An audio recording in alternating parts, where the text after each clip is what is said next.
Good day everyone, my name is Angelica P. Lumain from Group 4 and we will able to tackle to you the Chapter 3 of World Region. And I am about to discuss to you the global divides, the North and the South.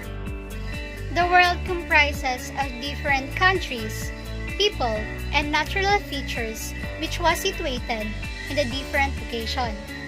Countries composed of different regions which an association to have a common purpose for their security and create peace. In 1980s, the Brant line was developed as a way of showing how the world was split into relatively richer and poorer nations. So according to this model, rich countries are almost all located in the northern hemisphere with the exception of Australia and New Zealand. Poorer countries are almost located in tropical region and in the southern hemisphere. Throughout history, it has been quite apparent that world is segregated into two groups. One group being the one that controls the world asset and the other group being the one that is constantly underdeveloped. These two groups are the Global North and the Global South. The separation between the two lays in the different socio-economic and political standings of the nation within them. The Global North is composed of primary developed leaders such as the United States, Australia, and European Union. On the other side of the economic and political spectrum lies the Global South, which is composed primarily of the third world nations. According to the politics of global economic relations and international business, the North has a political advantage globally. A majority of its members are leaders in the political realm. Like leading many of the efforts of the United Nations, the North controls 4/5 of the income earned anywhere in the world. 90% of the world industries and manufacturing are owned and located in the North. The North has led many efforts to close the development gap between the two sectors. Despite efforts, the South continues to remain underdeveloped and many would suggest that it's the consequences of the Global North. And the next reporter will able to elaborate to you what is the North and what is the South. Good day everyone, I am Mary Rose Lim and our topic is all about global divides, North and South. The Global North and the Global South. These are used to describe a grouping of countries along socioeconomic and political characteristics. First is the Global South. The Global South is a term used to identify lower income countries on one side of the so-called divide.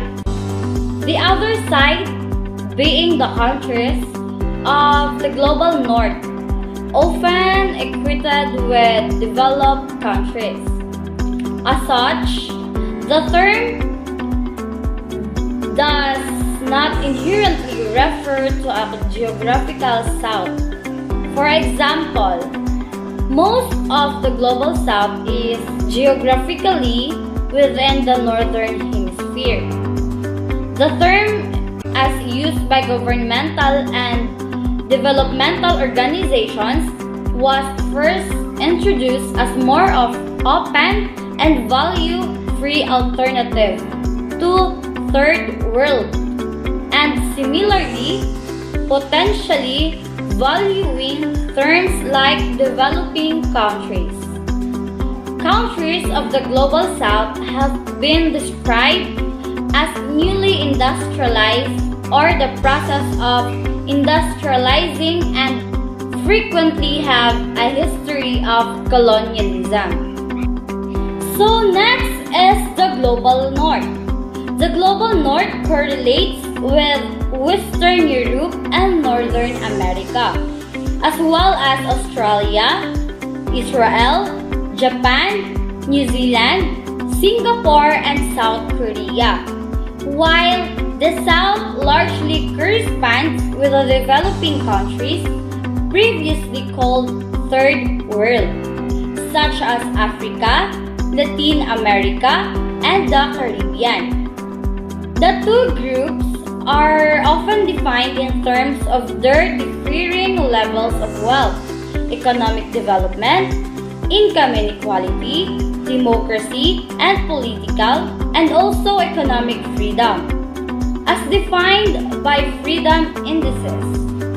States that are generally seen as part of the global north tend to be wealthier and less unequal.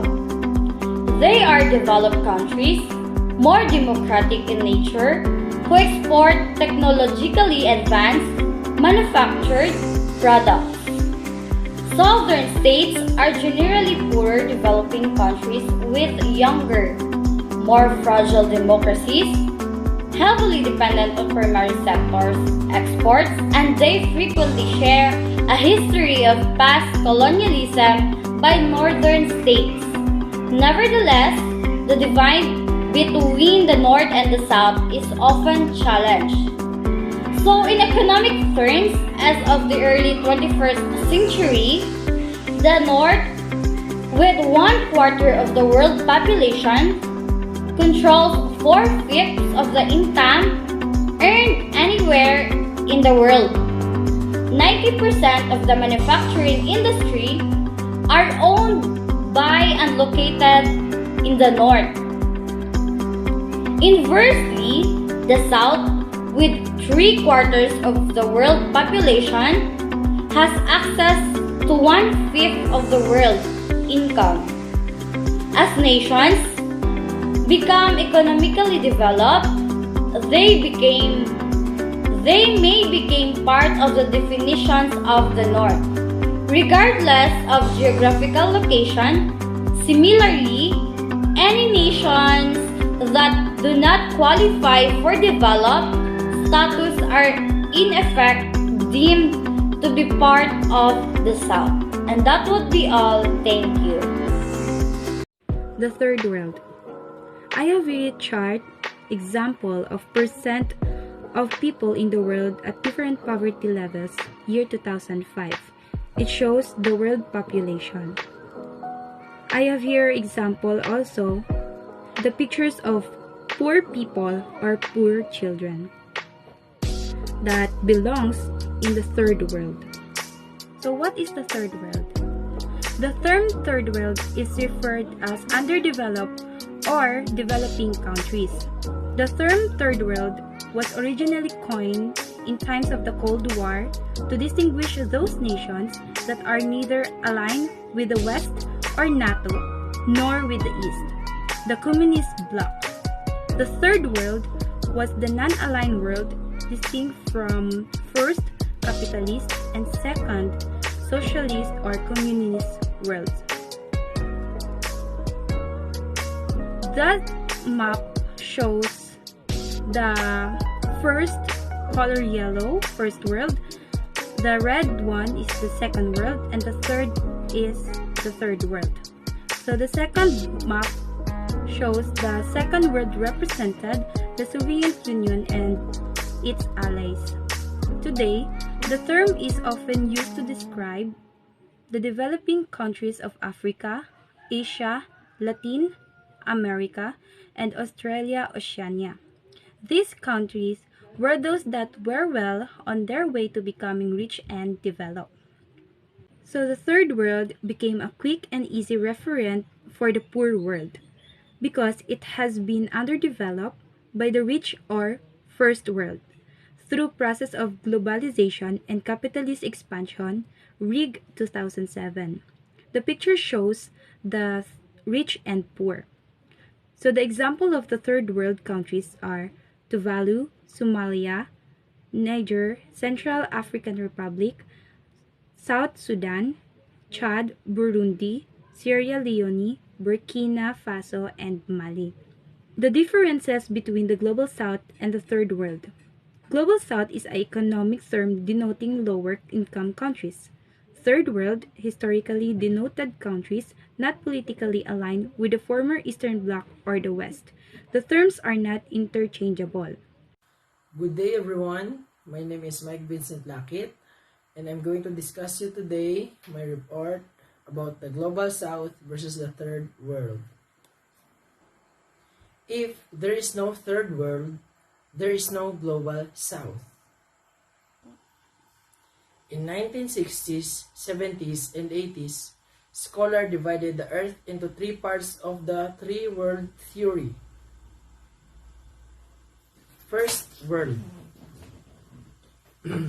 encompassed all industrialized democratic countries which are assumed to be allied with the United States in its struggle against Soviet Union, but not all were, like Finland and Switzerland, maintained strict neutrality. Second world, anchored on the industrialized communist realm of the Soviet Union and its earned European satellites, yet it often included poor communist states located elsewhere. China is most commonly mapped as second world. Third world, non-aligned world, and as the global realm of poverty and undeveloped, poor Soviet allies Mongolian, Cuba, North Korea, and North. So, how the third world became global south?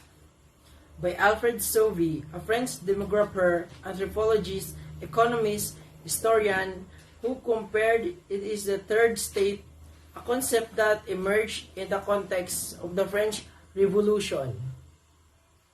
First state, the clergy and the monarch. Second state, nobility. Third state, balance of the 18th century French population, contrasting the three-world theory. Also, most people of the third world are ruled by European colonies, live far from global source of economics, political and military power. Recently, most were subjugated, most illiterate. Awareness was growing among leaders, many of whom had been educated in Europe or America, that raised expectations and hopes and inspired third world leaders to try to improve colonial living conditions and win political independence. Furthermore, Global South has routinely provided models of resistance of the world. Example, guerrilla struggles for the colonized world serves as inspirations for the Western left groups within and the American civil rights movement. Gandhi's non-violence, initially directed at colonial authority in India, is now part of a global protest culture. Occupy movements drew inspiration from the revolts of the Arab Spring against dictatorial regimes propped up by Western states. And the South, concern on globalization in discussion of the global environment amidst the threats of climate change. Hunger in Africa, while land dries up, people are displaced after intense monsoon in sea. Flooding of Manila and Bangkok, opposition of domination by the First World also grew through increased migration and travel that stimulates by the Second World War. Many troops who particularly participated in those wars were from the Third World. And here's the characteristic of the Third World countries. Highly depends on distorted economies, high rates of population growth, widespread of poverty, absorption into capitalist economy, poor infrastructure setup, unemployment, overpopulated, weak ruler, poor educational system.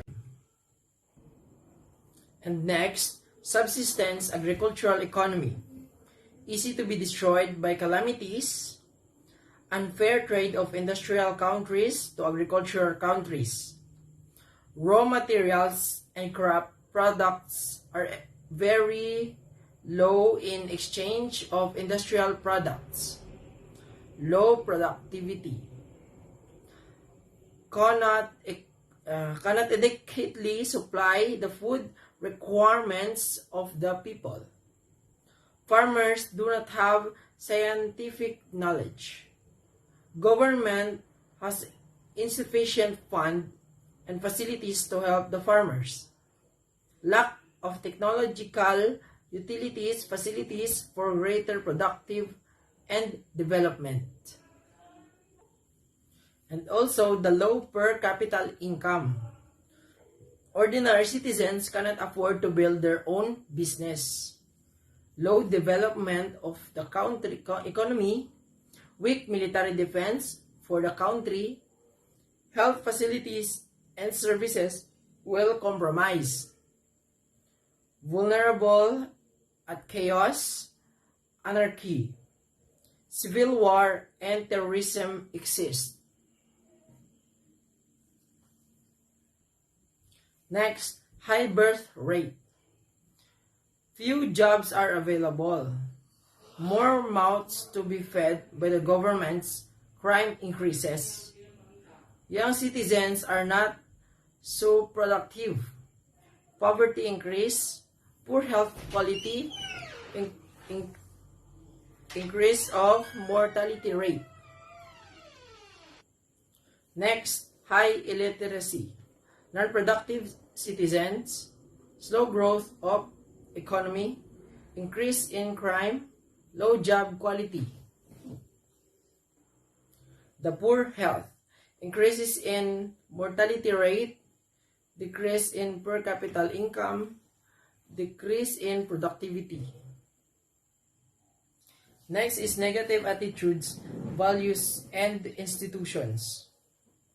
No foreign investor to come, low job quality, non-cooperative socialization with each other, waste of opportunities, not too productive citizens, defective institutions, easily controlled by high literate people.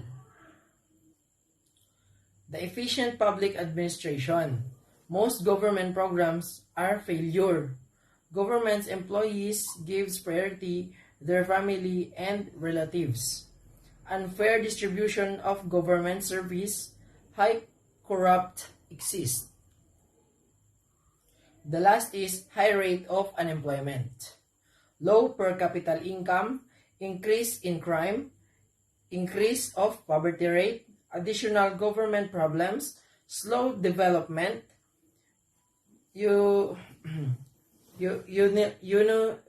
unutilized labor force. And here's the poverty cycle. The low unemployment, low production, low income, low savings, low investments.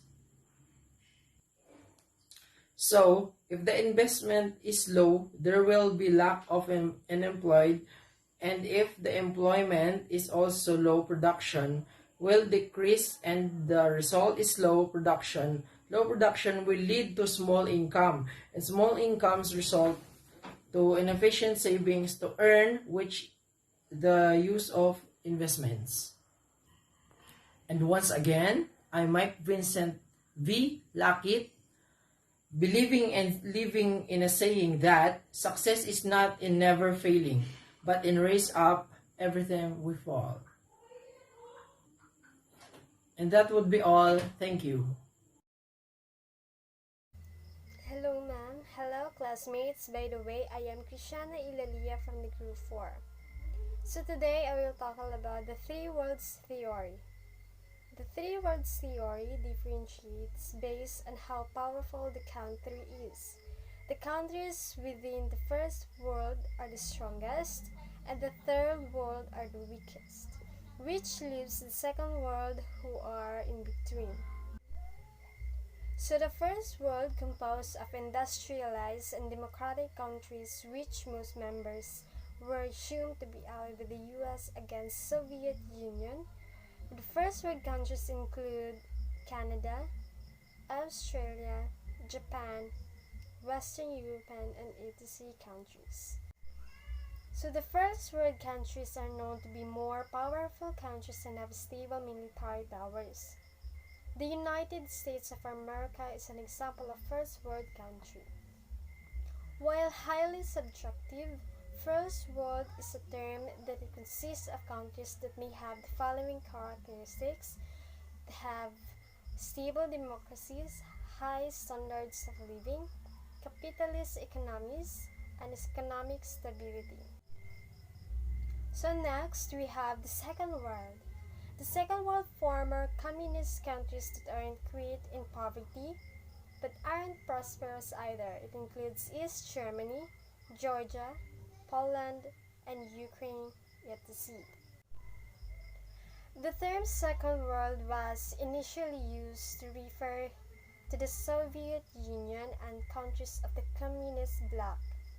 It has subsequently been revised to refer to nations that fall between first and third world countries in terms of their development status and economic indicators. So, the third world will be discussed by Michelle Julie Lim. That's all my report. Thank you.